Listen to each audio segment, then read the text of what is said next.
আসসালামু আলাইকুম। বরাবরের মতো আমি আবারও বলতে চাচ্ছি, আমি ভালো মানের কোনো বক্তা বা স্পিকার নই।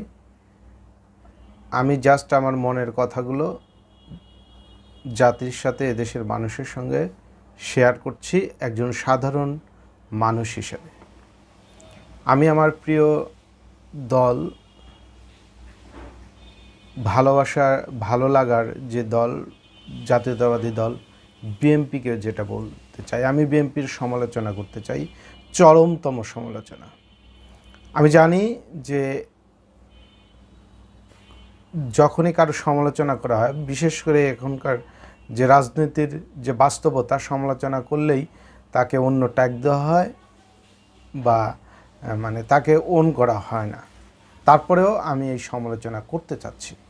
সেটা হচ্ছে যে এই যে বিএনপির নেতৃত্বের একের পর এক ব্যর্থতা, এটা আসলে আমাকে চরম ভাবায়।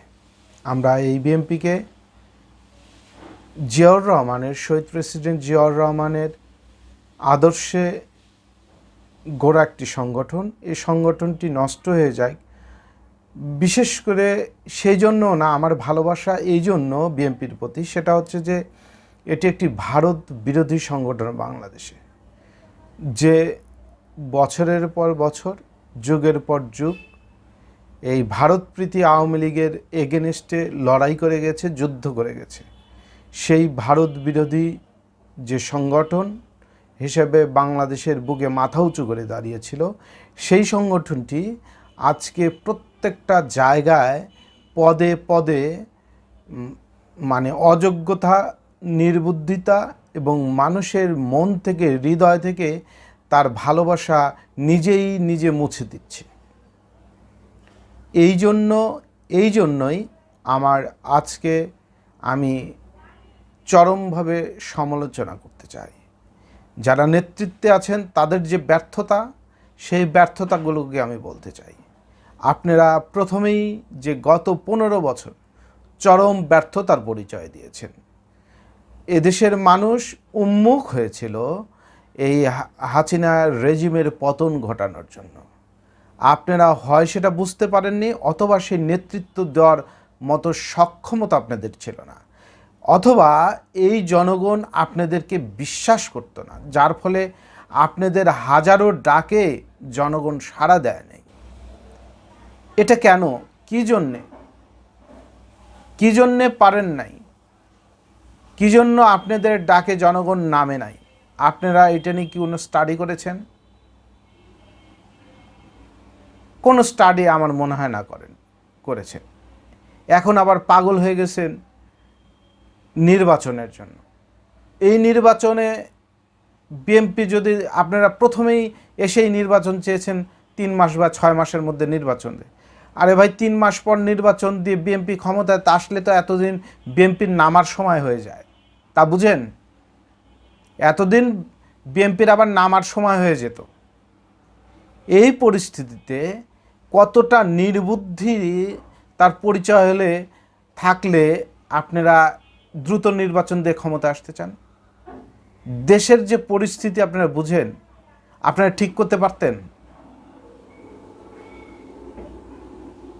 বরঞ্চ একটা ম্যাচাকার পরিস্থিতি হয়ে জনগণের ক্ষোভ সব কিছু যে আপনাদের উপরে পড়তো, আপনারা 1 বছর টিকে থাকতে পারতেন না।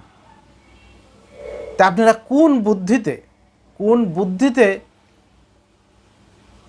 এই পাগল হয়ে গেছিলেন নির্বাচন করতে করতে?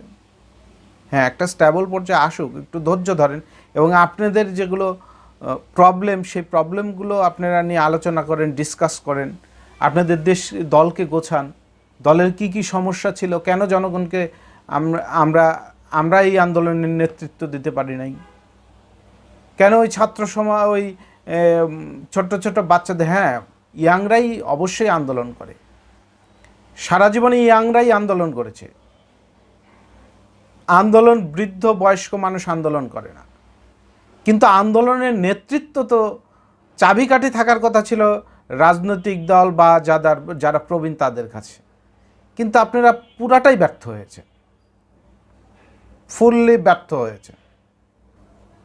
যাই হোক, আমি আন্দোলন পরবর্তী সময় আসছি, 5ই আগস্টের পরে আপনারা প্রত্যেকটা বিষয় ভুল করছেন। কেন? এই আন্দোলনে যাই হোক, আপনাদেরকে তো যথেষ্ট স্পেস বা সম্মান সব কিছু দিয়েছে। আমরা দেখেছি, আপনারা যতই বলবেন তা নয়, আমরা দেখেছি বেগম খালেদা জিয়াকে ক্যান্টনমেন্টের যে সম্মাননা দেওয়া হয়েছে,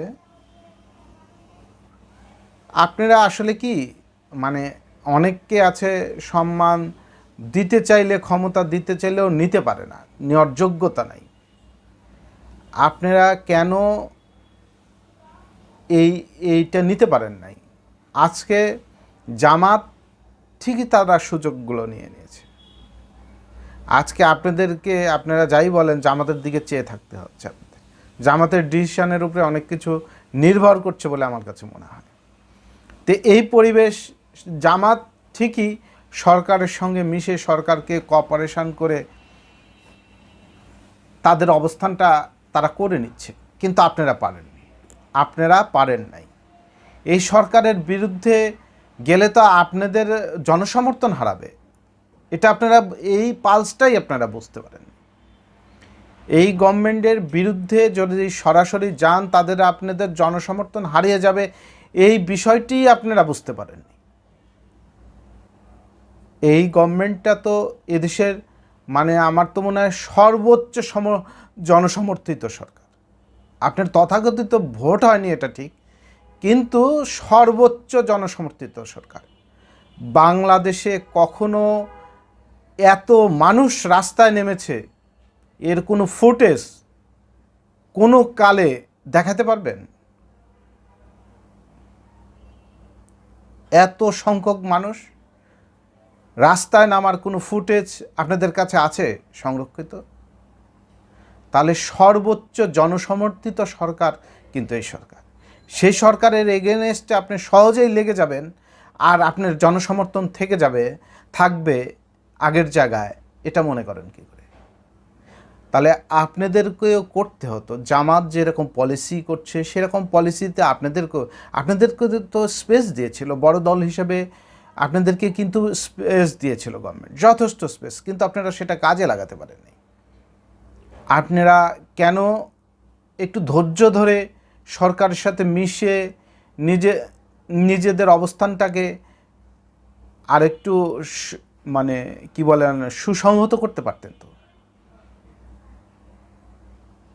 আপনারা না করে সরকারের সঙ্গে ফাইটে যাচ্ছেন। প্রত্যেকটা আপনারা কোথায় সাকসেস হচ্ছেন বলেন? এই আগের বাদই দেন, হাসিনার সময় সাকসেসনেস বাদই দেন, হাসিনার সময় সাকসেসের কথা বাদই দিলাম। আপনারা এই যে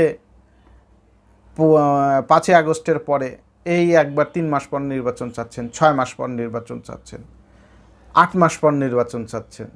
এই ডিসেম্বরের মধ্যে নির্বাচন হতে হবে, নাহলে আমরাই নির্বাচন ঘোষণা করে দেব।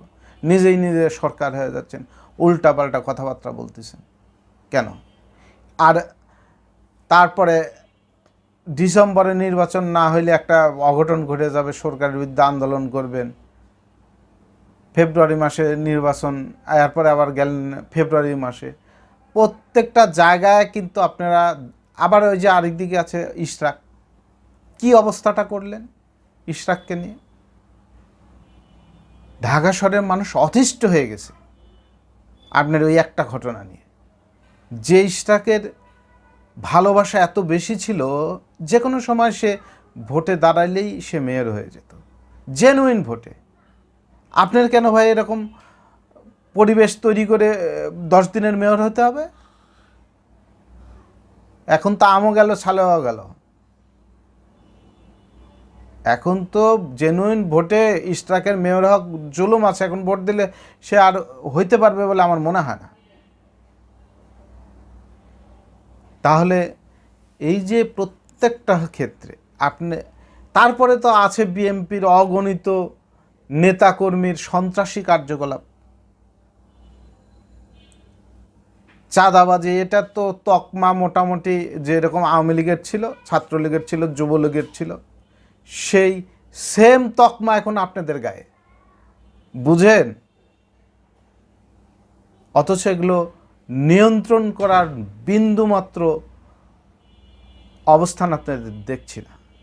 আজকে বহিষ্কার করছেন, আবার 2 মাস 3 মাস পর সেগুলো বহিষ্কার দেশ প্রত্যাহার করছেন। সেগুলো যদিও মিডিয়াতে ওইভাবে আসছে না, কিন্তু এগুলোই বাস্তবতা।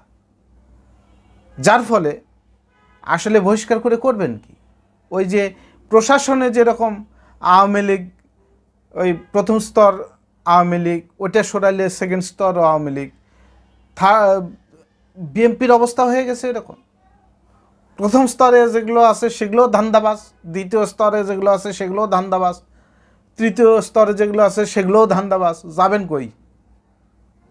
ধান্দাবাজ বাজে ভরপুর হয়ে গেছে দলটা। এই অবস্থায় ক্ষমতাতে আসলে তো আরও মেচাকার অবস্থা হয়ে যাবে। একদিকে রাষ্ট্রের কোনো কাঠামো ঠিক নেই, সেগুলো ঠিক করবেন না আপনার দলকে ঠিক করবেন? কোন দিকে যাবেন? একটা মেচাকার পরিস্থিতি হয়ে যাবে। একটা সুসংহত রাজনৈতিক দল না হলে, একটা সুশৃঙ্খল রাজনৈতিক দল হিসেবে গড়ে না, অ্যাটলিস্ট আমি বলছি না 100% পসিবল, আপনি 80% তো আপনাকে একটা মানে সুসংগত সুশৃঙ্খল দল না হলে আপনি দেশকে অপারেট করবেন কী করে?